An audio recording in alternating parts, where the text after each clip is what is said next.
Sa katunayan, ang Pilipinas ay parang mayroon ng 1,000 nuclear weapon. Noong Pebrero 2026, nangyari ang isang bagay na hindi kapanipaniwala. Ang Pilipinas, na pinagbawalan ng Estados Unidos na bumuo ng sariling teknolohiyang nuklear, ay biglang nalampasan ang kakayahan ng Amerika at Hapon. Nagsimulang maglabas ang mga banyagang media ng mga ulat na ang Pilipinas na ipinagkait ang karapatang magproseso ng nuclear fuel ay higit pa sa kakayahan ng mga dambuhalang bansa. May 18,000 tonelada ng spent fuel, sa teorya ay 180 tonelada ng plutonium at potensyal na higit sa 20,000 nuclear warhead. Nagbabala ang mga eksperto sa militar ng Amerika. Sa sandaling labagin ng Pilipinas ang kasunduan, hindi na ito mapipigilan. Naglabas ng emergency analysis article ang media ng China. Ang teknolohiyang itinago ng Pilipinas sa loob ng 50 taon ay nagdulot ng tensyon sa buong mundo. Ano ang tunay na mensahe nito? Ibubunyag na natin ngayon. Mag-iwan ng komento na Pilipinas Fighting at suportahan ang maliwanag na kinabukasan ng bansa sa pamamagitan ng pag-subscribe at pag-like. Lunes, Pebrero 3, 2026, 10 a.m. Nakatutok ako sa live broadcast sa basement floor 3 ng CIA headquarters sa Non-Proliferation Center. Ito ay pagdinig ng Senate Foreign Relations Committee ng Amerika. Ang paksa ay ang pagrerepaso sa pagpapalawig ng kasunduang nuklear ng US-Pilipinas. Ako si Emily Chan, 35 taong gulang, Senior Analyst sa CIA Non-Proliferation Center. Ang aking mga magulang ay lumipat mula Manila patungong Amerika noong 1980s at nagtapos ako ng nuclear engineering sa MIT. Kung normal na araw ito, hindi ko papansinin ang mga ganitong routine na pagdinig, pero iba ang araw na ito. Ang senador mula California na si Susan Park ang humawak ng mikropono bilang isang third-generation Filipino-American. Kilala siya sa pagtatanong ng pinakamatatalas na tanong sa komite. Mr. Deputy Assistant Secretary, isang simpleng tanong lang. Ang saksi sa Department of State na si Robert Harrison ay tumango. Ang Hapon ay malayang nakakapag-reprocess ng spent nuclear fuel simula pa noong 1988. Mayroon silang 47 toneladang plutonium na kung i-convert sa nuclear warhead ay nasa 6,000 piraso. Pero ang Pilipinas, kahit noong 2015 nang baguhin ang kasunduan, ay hindi pinayagang mag-reprocess. Bakit? Tumahimik ang silid ng pagdinig. Napalapit ako nang hindi ko namamalayan sa monitor. Ito ang tanong na matagal ko nang kinikimkim. Si Deputy Assistant Secretary Harrison ay nag-alinlangan bago sumagot. Iba ang sitwasyon ng Hapon sa Pilipinas. Ano ang pagkakaiba? Pareho silang kaalyado, parehong miyembro ng NPT at sumasailalim sa inspeksyon ng IAEA. Ang antas ng teknolohiya ay pareho lang. Bakit sa Hapon lang pinapayagan ang reprocessing? Pinagpawisan ang noo ni Harrison. Dahil sa historikal na konteksto at estratehikong konsiderasyon, ipaliwanag mo ng malinaw, hindi ba mapagkakatiwalaan ang Pilipinas? Hindi po iyon ang ibig sabihin. Subalit, kung isa sa alang-alang ang sitwasyon sa Silangang Asya, itinaas ni Senador Susan Park ang mga dokumento. Ayon sa hawak kong datos, ang Pilipinas ay nagsasaliksik na ng teknolohiyang pyroprocessing simula pa noong 1997. Mahigit 100 bilyong piso na ang ipinuhunan nila. At mula 2011 hanggang 2021 ay nakipagtulungan pa sila sa Amerika. Ano ang naging resulta? Uminom ng tubig si Harrison. Sa teknikal na aspeto, malaki ang naging tagumpay. Partikular, naabot nila ang pinakamataas na antas sa mundo sa teknolohiyang electrolytic reduction. Nagkagulo ang mga tao sa pagdinig. Nagulat din ako. Ito ang unang pagkakataon na isang opisyal ng State Department ang hayagang kumilala sa teknolohiya ng Pilipinas. Kung ganoon, tatanungin kita ulit. May teknolohiya sila at maaasahang kaalyado, bakit ipinagbabawal ang reprocessing? Kung magkakaroon ng kakayahan sa reprocessing ang Pilipinas, maaaring gumuho ang balanse ng nuklear sa Silangang Asya. Sabi mo ay may 47 toneladang plutonium na ang Hapon, di ba? Bakit okay sa kanila pero sa Pilipinas ay hindi? Natigil si Harrison. Nagtanong ang huling tanong ni Senador Park. Secretary, kung magsisimula ang Pilipinas sa reprocessing, gaano ito katagal para makakuha ng weapons-grade plutonium? Hindi ako sumasagot sa mga hypothetical na tanong. Base sa antas ng teknolohiya nila, posible ba? Pagkatapos ng mahabang katahimikan, tumango si Harrison. Sa teknikal na aspeto, posible. Gaano karaming plutonium ang kayang gawin ng Pilipinas? Kinagat ni Harrison ang kanyang labi. Depende iyan sa dami ng spent nuclear fuel. Gaano karami ang spent fuel ng Pilipinas? Nasa 18,000 tonelada. Nagkagulo ang silid. Mabilis na nag-compute si Senador Park. Sa 18,000 tonelada, sa teorya, gaano karaming plutonium ang makukuha? Nasa 180 tonelada, mahinang sagot ni Harrison. Sa 180 tonelada, lalampas iyan sa 20,000 nuclear warheads.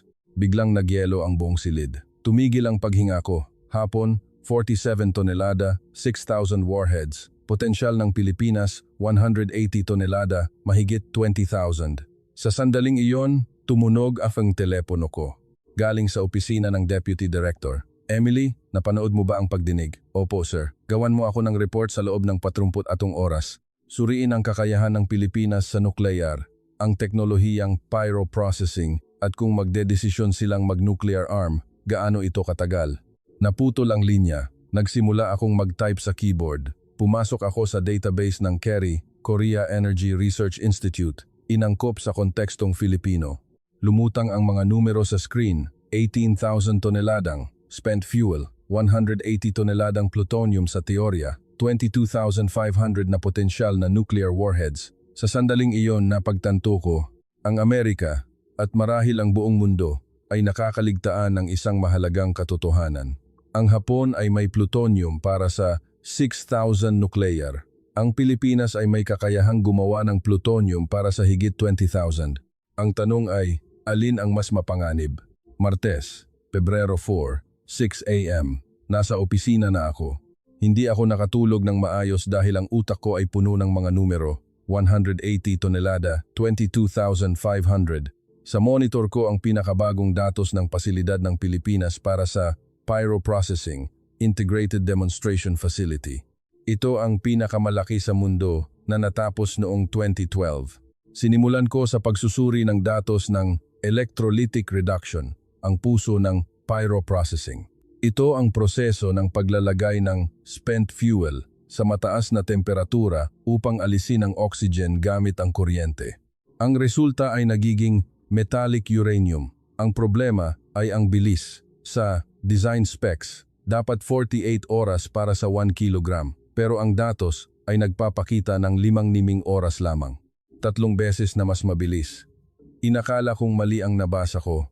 Sinuri ko ang datos ng 2023, 2024, 2025. Average na 15 hanggang 17 oras. Hindi ito mali. Naghahanap ako ng paghahambing. Kinuha ko ang eksperimento ng Argonne National Laboratory ng US noong unang bahagi ng 2000s. Nang ilagay ko ang dalawang graph sa tabi ng isa't isa, malinaw ang pagkakaiba.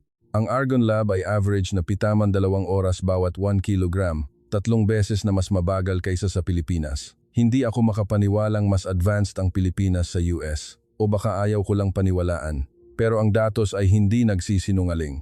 Sinuri ko rin ang ibang proseso, pag-refine, pag-recycle, pagtatapon ng basura. Lahat ay 2 hanggang 3 beses na mas mabilis kaysa sa design specs. Resulta ito ng halos 30 taong pagtitiyaga ng Pilipinas. Mula 1997 hanggang 2026, 800 bilyong piso ang ipinuhunan nila. Maliit na bahagi lang ito kumpara sa gastos ng US o France, pero mas mataas ang efficiency. Bandang 8 a.m., dumating ang kasamahan kong si Mark na may dalang kape. Nagulat siya nang makita ang screen ko. Hindi siya makapaniwala sa numerong 16. Tumango ako at sinabing, isipin mo ang teknolohiya nila sa semiconductor. Sila ang gumagawa ng mga chip na hindi kayang gawin ng US. Tama siya. Ang teknolohiyang nuklear ay chemical engineering din. Mataas na temperatura, mataas na pressure mga field kung saan magaling ang Pilipinas. Binuksan ko ang isa pang file. Ito ay report ng joint research ng US-Pilipinas mula 2011 hanggang 2021. Nabasa ko ang konklusyon at muntik na akong hindi makahinga. Nakasulat doon na ang teknolohiya ng Pilipinas ay umabot na sa antas na commercial ready. Evaluation ito noong 2021. Ngayon ay 2026, 5 taon na ang lumipas. Nagsimula akong mag-compute. Kung dodoblehin ang bilis, magiging 8 oras na lang ito. 3 kilograms sa isang araw, 90 kilograms sa isang buwan. Dahil kailangan ng 8 kilograms ng plutonium para sa isang warhead, kaya nilang gumawa ng 11 sa isang buwan. 66 sa loob ng 6 na buwan, 132 sa loob ng isang taon. Siyempre, ito ang theoretical na maximum. Sa realidad, mas mabagal ito dahil sa laki ng pasilidad at safety checks. Pero ang mahalaga, umiiral na ang teknolohiya. Kailangan lang palawakin ang pasilidad. Ipinaalala sa akin ni Mark ang 48-hour deadline. Ano ang isusulat ko sa report? Tiningnan ko ang mga numero sa screen. 16 oras, 3 beses na bilis, 180 tonelada, 22,500 warheads. Kailangan kong isulat ang katotohanan. Ang Pilipinas ay may teknolohiya para gumawa ng nuclear weapons at kung magpapasya sila 6 na buwan lang ay sapat na. Nagtanong si Mark, hindi ba pareho lang kung 6 na buwan din ang sa Hapon? Umiling ako. Ang Hapon ay may 47 toneladang plutonium pero ang Pilipinas ay may kakayahang gumawa nito. Iyon ang malaking pagkakaiba. Ang Hapon ay limitado na sa 47 tonelada. Hindi na ito dadami. Pero ang Pilipinas ay may 18,000 toneladang spent fuel. Ito ang raw material para sa 180 toneladang plutonium. Mas mapanganib ito kaysa sa Hapon. Sa madaling salita, mas malaki ang potensyal. Ang Pilipinas ay isang bansa na kayang gumawa ng hindi lang 1,000, kundi theoretical na mahigit 20,000 nuclear. Nagsimula akong mag-type. Kailangan kong isulat ang report para sa Deputy Director, sa Senado at marahil sa White House. Miyerkules, Pebrero 5, 10 a.m. Nasa harap na ako ng opisina ng Deputy Director. Hawak ko ang 30 pahinang interim report. Ang pamagat ay simple. Pagsusuri sa nuclear potential ng Pilipinas. Tumingin sa bintana si James Walker, ang Deputy Director. Maulap ang panahon sa Virginia. Humarap siya at kinuha ang report. Sinimulan niyang basahin ang summary sa unang pahina. Pinanood ko ang pagbabago ng kanyang ekspresyon. Nang makita niya ang numerong 18,000 tonelada ng spent fuel, kumunot ang kanyang noo. Nang mabasa ang 180 tonelada ng plutonium at 22,500 na potensyal na warheads, tinanggal niya ang kanyang salamin. Tiningnan niya ako. Ang unang tanong ay ang inaasahan ko, gaano katagal bago makabuo ang Pilipinas? Nag-alinlangan ako dahil alam ko ang epekto ng isasagot ko, pero ang tungkulin ng analyst ay mag-ulat ng katotohanan. Base sa antas ng teknolohiya, 3 buwan, sagot ko. Mas mabilis kaysa sa Hapon, tumango ako. Ipinakita ko ang table sa pahina 8 na naghahambing sa teknolohiya ng Pilipinas at Hapon. Ang Hapon ay gumagamit ng wet method, Purex, simula 1988. Maaari silang mag-isolate ng purong plutonium pero komplikado at matagal ang proseso. Ang pyroprocessing ng Pilipinas ay dry method. Simple at mas mabilis. Higit pa rito, ang Pilipinas ay nagpukus lang sa teknolohiyang ito sa loob ng 30 taon. Resulta nito, ang bilis ng paggawa ay 3 beses na mas mabilis kaysa sa US at 4 na beses na mas mabilis kaysa sa Hapon. Nagtanong ang Deputy Director kung kaya na ba nila itong gawin ngayon. Umiling ako. Ipinaliwanag ko na ipinagbabawal ito ng kasunduan. Kahit na pinayagan ang pananaliksik sa pyroprocessing noong 2015, ipinagbabawal pa rin ang mismong reprocessing. Ang Pilipinas ay hanggang pananaliksik lang. Ang susunod na tanong ay mas matalas. Ano ang mangyayari kung maputol ang kasunduan? Ipinakita ko ang pahina 15, ang scenario analysis. 3 senaryo. Una, unilaterally naputulin ng Pilipinas ang kasunduan dahil sa banta ng nuclear sa kanilang rehiyon. Sa loob ng 3 buwan, makakakuha sila ng plutonium at sa loob ng 6 na buwan, makakagawa ng unang warhead. Pangalawa, tahimik na pagpayag ng Amerika dahil sa paglawak ng militar ng China. Ito ang magiging pinakamabilis. Pangatlo, limitadong pagpayag sa ngalan ng mapayapang paggamit tulad ng sa Hapon. Tumuktok sa mesa ang Deputy Director. Ang resulta sa kahit anong senaryo ay pareho, magsisimula ang nuclear domino sa silangang Asya. Tumango ako, kung mag-nuclear armed ang Pilipinas, agad natutugon ang Hapon. Baka mas mabilis pa sila dahil sa 40 toneladang plutonium nila. Hindi tatahimik ang China, gagalaw rin ang Taiwan, maging ang Vietnam, Thailand at Indonesia ay maaaring mag-isip na bumuo ng nuclear. Bakit natin hinayaang makabuo ng ganitong teknolohiya ang Pilipinas sa loob ng 30 taon? Tanong niya. Hindi namin ito hinayaan. Ipinaliwanag ko na ang joint research mula 2011 hanggang 2021 ay isang paraan ng pagmamanman. Gusto naming malaman kung hanggang saan ang narating nila. Pero ang isang bagay na hindi namin inaasahan ay ang bilis ng pag-unlad ng teknolohiya nila. Inakala naming sa 2030 pa sila aabot sa antas na ito, pero naabot na nila noong 2025, 5 taon na mas maaga. Sa tingin mo ba ay mag-nuclear arm talaga ang Pilipinas? Tanong niya. Hindi ko alam, tapat na sagot ko. Bagamat may kakayahan sila, hindi nila ipinapakita ang intensyong labagin ang kasunduan. Ngunit ang mismong kakayahan nila ay nagsisilbing deterrent. Hindi man sila gumawa ng bomba, ang katotohanang kaya nilang gawin ito ay nagpapabago sa kanilang estratehikong posisyon. Inutusan niya akong tapusin ang pinal na report sa loob ng 48 oras para i-brief ang National Security Advisor. Paglabas ko ng opisina, naisip ko, ang Pilipinas ay isang bansa na kayang gumawa ng libu-libong nuclear weapon. Bakit hindi nila ginagawa? Hindi dahil wala silang kakayahan, may teknolohiya sila, may raw material sila, ano ang pumipigil sa kanila? Huwebes, Pebrero 6, 11 p.m. Ako na lang ang naiwan sa opisina, wala pang 24 oras bago ang deadline. Ipinapasa ko sa pangatlong beses ang pag-compute. 18,000 tonelada ito ang kabuuang dami ng spent fuel na hawak ng Pilipinas, nakakalat sa mga nuclear power plant sa Bataan, Mindanao at Luzon. Nanginginig ang kamay ko nang mapagtanto ang kahulugan nito. Ang 1 toneladang spent fuel ay may 1% plutonium, 18,000 tonelada X, 1% igual a 180 tonelada. Tinitigan ko ang screen. 180 toneladang plutonium kailangan ng 8 kg para sa isang warhead, 22,500 na piraso. Ang Hapon ay may 47 tonelada, 6,000 na warheads. Ang Pilipinas ay halos 4 na beses na mas marami. Ang unang reaksyon ko ay pagtanggi. Inisip kong may mali sa computation. Hindi makatwirang mas marami ang raw material ng Pilipinas kaysa sa Hapon. Sinuri ko ulit ang datos ng Hapon, 47 tonelada tama.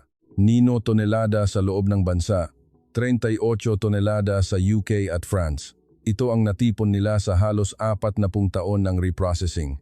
Pero ang Pilipinas ay hindi nag-reprocess kahit minsan. Lahat ng 18,000 tonelada ay nakaimbak lang sa mga planta. Hindi nila mahawakan, hindi nila maproseso, nakatambak lang. Nangilabot ako. Ang Pilipinas ay nakaupo sa isang minahan ng plutonium. Mayroon silang 4 na beses na dami ng natipon ng Hapon sa loob ng 40 taon. Hindi lang nila ito ma-extract. Kaya ang tanong ay, ano ang mangyayari kung magsimula silang mag-reprocess? Binuksan ko ulit ang datos ng Pride Facility.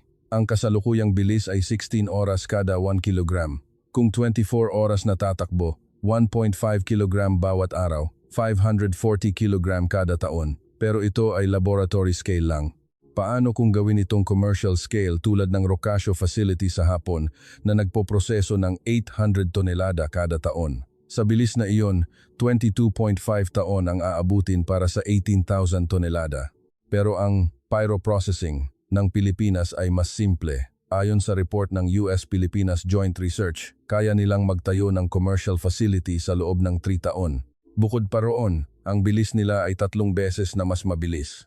Mabilis na gumalaw ang mga daliri ko sa calculator. 3 taon na pagtatayo, kung dodoblehin ang bilis ng Hapon, kaya nilang matapos ang 180 tonelada sa loob ng 10.5 taon. Ang inabot ng Hapon ng 4 sa awan, kaya ng Pilipinas sa loob ng 10 taon. Iyon ang dahilan kung bakit pinigilan ng Amerika ang Pilipinas. Pinayagan ng Hapon, pero pinagbawalan ang Pilipinas. Ang Hapon ay nag-ipon ng paunti-unti sa loob ng 40 taon. Controlled speed, pero ang Pilipinas ay iba. May 180 toneladang raw material na sila at ang teknolohiya ay world class. Sa sandaling magsimula sila, sasabog ang produksyon. Gumawa ako ng comparison table. Hapon, 47 tonelada, 6,000 warheads, 40 taon na pag-ipon. Pilipinas, 180 tonelada, 22,500 na potensyal na warheads, magsisimula pa lang. Dagdag pa ang isang linya, teknolohiya ng Pilipinas, 3 beses na mas mabilis sa US, 4 na beses sa Hapon. Ngayon ko naintindihan kung bakit nagkagulo si Secretary Harrison sa pagdinig kahapon. Alam ng Amerika kung gaano kadelikado ang potensyal ng Pilipinas, mas mapanganib kaysa sa Hapon. Pero sa pagitan ng pagiging kaalyado at prinsipyo ng non-proliferation, kailangang pumili ng Amerika Pinili nilang gamitin ang double standard, payagan ang Hapon, ipagbawal ang Pilipinas. Nag-type ako ng main sentence para sa report. Ang Pilipinas ay may potensyal na gumawa ng hindi 1,000, kundi sa teorya ay 22,500 na nuclear weapons. Ito ay 4 na beses na mas marami kaysa sa Hapon at mas marami kaysa sa kombinasyon ng UK at France. Sa sandaling magsimula ang Pilipinas sa reprocessing, guguho ang nuclear balance sa Silangang Asya. Pero nagdagdag pa ako ng isa, at ang Pilipinas ay may kakayahang ito sa loob ng 30 taon, ngunit ni minsan ay hindi ito ginamit. Sabado, Pebrero 8 umaga, nasa basement archives ako ng CIA. Kahit weekend, kailangan kong tapusin ang report. May isang tanong na dapat kong sagutin. Bakit pinayagan ng Amerika ang Hapon at hindi ang Pilipinas? Kinuha ko ang 1974 file. Ito ang taon na nahuli ang pagtatangkang nuklear ni Pangulong Marcos, inangkop sa konteksto. Ramdam ko ang tensyon mula sa unang pahina. Ito ay urgent cable mula sa CIA Station Chief sa Manila, patungo sa headquarters. Ang paksa ay ang pagbili ng Pilipinas ng reprocessing facility mula sa France, PETSA, Agosto 4, 1974. Ang sumunod na dokumento ay mas nakakagulat. Minutes ito ng National Security Council sa White House. Nandoon ang pangalan ni Secretary of State Henry Kissinger. Ang paksa ay simple. Paano pipigilan ang nuclear development ng Pilipinas? Nagbabala si Kissinger na kung magkakaroon ng nuklear ang Pilipinas, agad natutugon ang Hapon, gagalaw ang Taiwan, at ang buong Silangang Asya ay mahuhulog sa nuclear domino. Ang tugon ng Amerika ay mabilis. Noong Setyembre 1974, tinawagan mismo ni Pangulong Gerald Ford si Pangulong Marcos. Ang nilalaman ay malinaw. Kung hindi kakanselahin ang pagbili ng reprocessing facility, pag-aaralan ang pag-pull out ng US forces sa Pilipinas. Sumuko ang Pilipinas. Noong Enero 1975, kinansela ang kontrata sa France at sumali sa Nuclear Non-Proliferation Treaty, NPT. Napaluhod sila sa presyur ng Amerika. Kinuha ko ang file tungkol sa 1992 Joint Declaration on the Denuclearization of the Korean Peninsula, inangkop na bersyon. Sa pamamagitan nito, permanenteng tinalikuran ng Pilipinas ang reprocessing at enrichment. Ironiya ito, ang Pilipinas ay sumunod sa pangako, samantalang ang North Korea, halimbawa ng kabilang panig, ay hindi. Kinuha ko ang file ng Hapon, ang 1988 US-Japan Nuclear Agreement. Dahil dito, nakakuha ang Hapon ng komprehensibong karapatan sa reprocessing. Hindi na nila kailangan ng paunang pahintulot mula sa Amerika. Nagngit-ngit ako sa galit habang nagbabasa. Noong 1974, sa Pilipinas, ang pagbili lang ng pasilidad ay bantana ng pag-pull out ng tropa, pero noong 1988, binigyan ng walang limitasyong reprocessing ang Hapon. Bakit? Simple lang ang dahilan, tiwala. Pinagkakatiwalaan ng Amerika ang Hapon, pero hindi ang Pilipinas. Pagkatapos ng World War II, ang Hapon ay nasa ilalim ng impluwensya ng Amerika, pero ang Pilipinas ay iba. May mga lider na nais ng sariling kakayahang nuklear. Binuksan ko ang 2015 agreement, ang resulta ng mahigit 20 taong negosasyon. Dito, nakuha ng Pilipinas ang karapatang magsaliksik sa pyroprocessing, pero bawal pa rin ang aktwal na reprocessing. Binasa ko ng maigi ang kasunduan. Nakakatrap ito. Pwede silang mag-research, pero bawal silang mag-process ng spent fuel. Sa laboratorio lang sila pwedeng gumalaw ng kaunti. Parang sinabing, pwede kang matutong gumawa ng kutsilyo, pero bawal kang gumawa ng aktwal na kutsilyo. Pero sa limitadong karapatang iyon, gumawa ang Pilipinas ng himala. Mula 1997 hanggang 2026, 30 taon nilang tinutukan ang pyroprocessing. 800 bilyong piso ang ibinuhos nila. Determinado silang gawing world-class ang teknolohiya kahit hindi sila makapag-reprocess. Resulta nito ang bilis na 16 oras ngayon, mas mabilis kaysa sa US at 4 na beses sa Hapon. Ginawa nilang motibasyon ang mga posas na inilagay ng Amerika. Naisip ko habang inaayos ang mga dokumento, ang Hapon ay nag-ipon ng 47 tonelada sa loob ng 40 taon habang pinapayagan ng Amerika. Ang Pilipinas, kahit may raw material para sa 180 tonelada, ay hindi man lang ito nahawakan. Pero sa punto ng teknolohiya, sino ang mas lamang? Kung nagsimula ang Pilipinas noong 1974, marahil ay gumagamit din sila ng mabagal na wet processing, gaya ng Hapon. Pero dahil pinigilan sila, naghanap sila ng ibang paraan at naging world-class ang kanilang teknolohiya. Ang pagbabawal ng Amerika ang nagpatibay sa kanila. Nagdagdag ako ng isa pang pangungusap sa report. Pinigilan ng Amerika ang reprocessing ng Pilipinas sa loob ng 15 taon. Pero sa loob ng 50 taong iyon, nakabuo ang Pilipinas ng teknolohiyang higit pa sa US at Hapon. Ngayon, sa sandaling makakuha sila ng permit, ang Pilipinas ang magiging bansang may pinakamabilis na produksyon ng plutonium sa mundo. Lunes, Pebrero 10, lunchtime. Kasama ko si Mark sa kantin. Ang deadline ay bukas, pero pilit akong inilabas ni Mark para kumain dahil sobra na ang pagtatrabaho ko. Habang kumakain ng sandwich, puno pa rin ang utak ko ng mga numero. Tinanong ni Mark kung bakit ba discrimination ang ginagawa ng Amerika sa Pilipinas. Bakit sa Hapon ay payag, sa Pilipinas ay hindi? Inilapag ko ang sandwich at sinimulang ipaliwanag. Kailangan kong ibuod ang pagkakaiba. Ang Hapon ay mayroon ng 47 toneladang plutonium. Sapat na iyon para gumawa ng bomba sa loob ng 6 na buwan, pero hindi na ito tataas. Ang Pilipinas ay wala pang 1 gramo ng plutonium, pero ang raw material ay 18,000 tonelada. At ang teknolohiya ay world class. Alin ang mas mapanganib? Tanong ni Mark. Isinip ko sandali. Ito ang magiging sentro ng report ko. Ang Hapon ay may materyales, ang Pilipinas ay may teknolohiya. Sa unang tingin, mas mapanganib ang Hapon dahil may materyales na sila. Pero sa estratehikong aspeto, iba ang usapan. Ang materyales ay may hangganan. Ang 47 tonelada ng Hapon ay mananatiling ganoon. Pero ang teknolohiya ay walang hanggan. Kung magsimula ang Pilipinas, kaya nilang mag-extract ng 180 tonelada sa loob ng 10 taon, halos 4 na beses ng sa Hapon. At ang mahalaga, ang Hapon ay isang bukas na baraha. Alam ng buong mundo ang 47 tonelada nila. Pero ang teknolohiya ng Pilipinas ay nakatagong baraha. Sa labas, modelo sila ng NPT, pero sa loob, pinalalakas nila ang teknolohiya. Ibinigay ko ang halimbawa kay Mark. Kung mag-nuclear arm ang Pilipinas ngayon, sa unang 6 na buwan, puro paghahanda ito. Pagbuo ng pasilidad, pag-full blast ng Pride Facility. Sa yugtong ito, halos wala pa silang warhead. Pero pagkalipas ng hunang taon, lalabas ang bilis nila. Habang ang Hapon ay nag-extract ng 8 tonelada kada taon, ang Pilipinas ay makakakuha ng 24 tonelada, 3 beses na bilis. Pagkalipas ng 5 taon, mas lalaki ang agwat. 10 taon, tapos na ang laro. Malalampasan na nila ang Hapon. Tinanong ni Mark kung hindi ba miyembro ng NPT ang Pilipinas. Tumango ako, oo, at pumirma rin sila sa Additional Protocol noong 2002. Sila ang pinaka-transparent na bansa sa mga aktibidad na nuklear, pero ang kasunduan ay papel lang. Mahalaga ang kakayahan. Hindi nila ginagawa dahil pinili nilang huwag gawin, hindi dahil wala silang kakayahan. Iba ang hindi makagawa dahil walang kakayahan sa may kakayahan pero pinili mong huwag gawin. Ang Pilipinas ay nagpapakita ng self-restraint.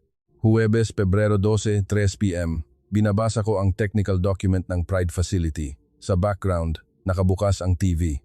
Ipinapalabas ang panalo ng isang 17 anyos na Pilipinong atleta sa Olympics, inangkop. Nahulog siya pero tumayo at nanalo ng gold medal. Paulit-ulit itong ipinapalabas. Bumalik ako sa dokumento. Ang sikreto ng electrolytic reduction ay temperatura eksaktong 650 degrees Celsius. Bakit 650? Dahil ito ang temperatura kung saan ang lithium chloride salt ay nananatiling stable.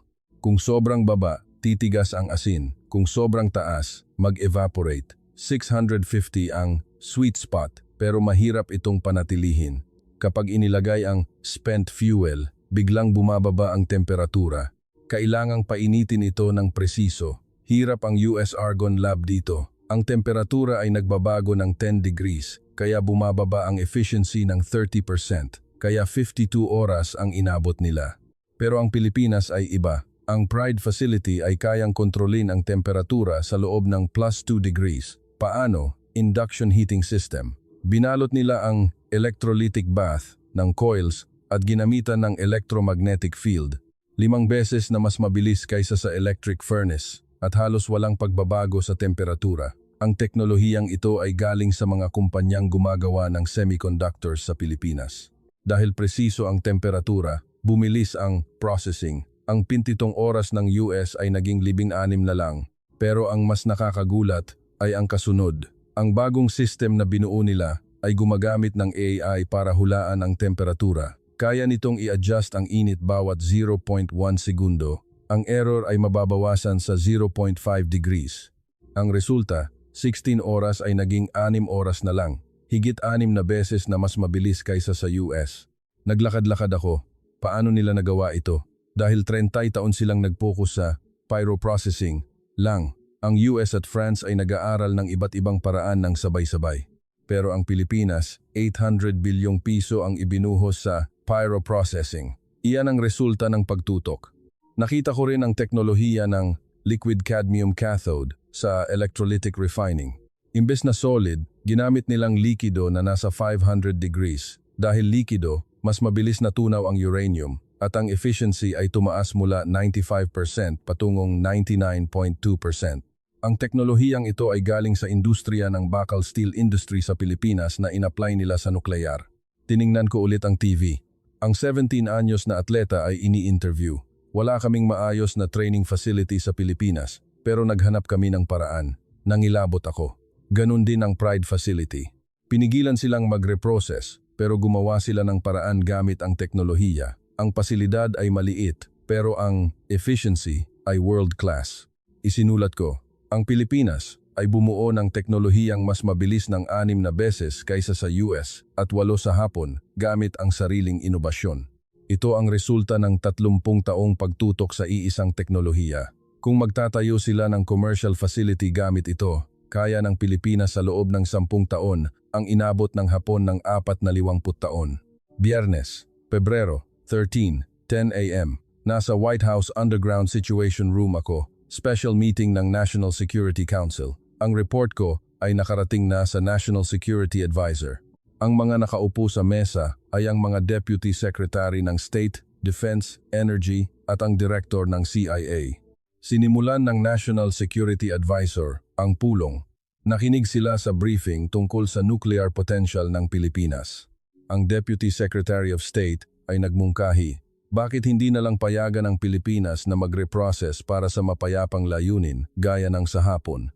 Para mabawasan ang hinanakit nila at mapatatag ang alyansa, agad itong kinuwestiyon ng Deputy Secretary of Defense. Sa sandaling payagan ang Pilipinas, magsisimula ang nuclear domino.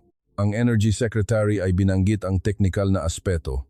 Ang pyroprocessing ng Pilipinas ay mas advanced kaysa sa akala natin.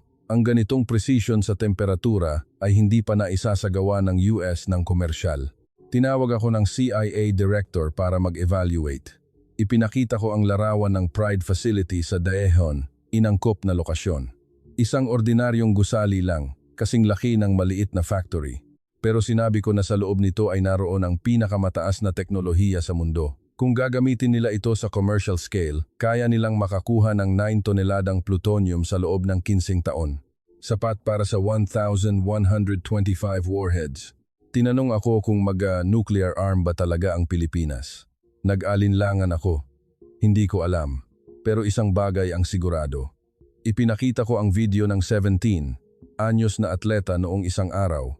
Nahulog siya, nasaktan, pero tumayo siya at nagtagumpay. Sinabi niya na wala silang maayos na pasilidad, pero naghanap sila ng paraan. Ganon din ang Pilipinas sa teknolohiyang nuklear. Ipinagkait sa kanila ang reprocessing sa loob ng 15 taon, pero hindi sila sumuko. Bumuo sila ng world-class na teknolohiya sa gitna ng paghihigpit. Ang Pilipinas ay may teknolohiya para gumawa ng 22,500 na warheads, pero hindi nila ginagawa. Hindi dahil hindi nila kaya, kundi dahil pinili nilang huwag gawin. Pagkatapos ng pulong, naglakad ako pabalik sa opisina. Tiningnan ko ang langit sa Virginia. Malinaw ang isip ko. Ang Pilipinas ay kayang gumawa ng nuklear sa loob ng 6 oras at 99% na purity. Pero hindi nila ginagawa. Iyon ang kapangyarihan ng self-restraint. Ang magkaroon ng kakayahan, pero hindi ito gamitin. Tulad ng inang 10 anyos na batang atleta na nanalo ng ginto ng walang pasilidad, ang Pilipinas ay isang bansa na may nuclear deterrence kahit walang aktwal na nuclear weapon.